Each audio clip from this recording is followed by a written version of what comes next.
పర్యావరణం మీద అవగాహన. ఇప్పుడు చూస్తున్నాం ఈ గ్లోబలైజేషన్లో మనం రకరకాల పరిస్థితులు ఎదుర్కొని ఇప్పుడు మనం రీసెంట్గా ఢిల్లీలో కూడా చూసినాం. అలాంటి పొల్యూషన్ బాధలు, అక్కడున్న పిల్లలకి ఎఫెక్టు, ఇదంతా కాకుండా ఈ పర్యావరణంతో పిల్లలు మింగిల్ అవ్వడం.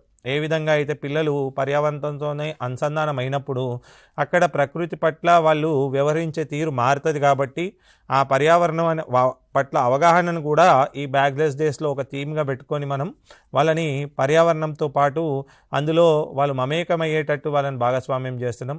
దాంతోపాటు మేజర్గా బ్యాగ్లెస్ డేస్ సమయంలో పిల్లల యొక్క భద్రత కూడా మనకి ఇంపార్టెంట్. కాబట్టి ఇందులో సమాజంలోకి మనం పిల్లల్ని తీసుకెళ్తున్నాం కాబట్టి అక్కడ పిల్లల యొక్క భద్రతను కానీ అక్కడ వాళ్ళ సహకారం అందేటట్టు వాళ్ళతో ఉండేటట్టు మనం చూడాలి.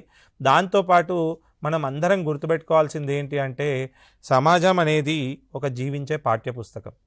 ఈ సమాజం అనేది ఒక జీవించే పాఠ్యపుస్తకం కాబట్టి దీంట్లో ఏర్పడే ఏవైతే ఆ అంశాలు కానీ అక్కడ పిల్లలు అనుసంధానం చేసుకునే నిత్య జీవిత విషయాలు ఏవైతే ఉంటాయో వాటి వల్ల పిల్లల లోపల మనం అనుకునే ఏవైతే నైతిక విలువలు కానీ తెలవాలనుకున్న విషయాలు కానీ టీచర్ ఒక ఫెసిలిటేటర్గా ఉండి అక్కడ వాళ్ళ అనుభవాలు పంచుకోవడం వల్ల వాళ్ళు ఎక్స్ప్లోర్ చేసే అవకాశం ఎక్కువగా ఉంటుంది.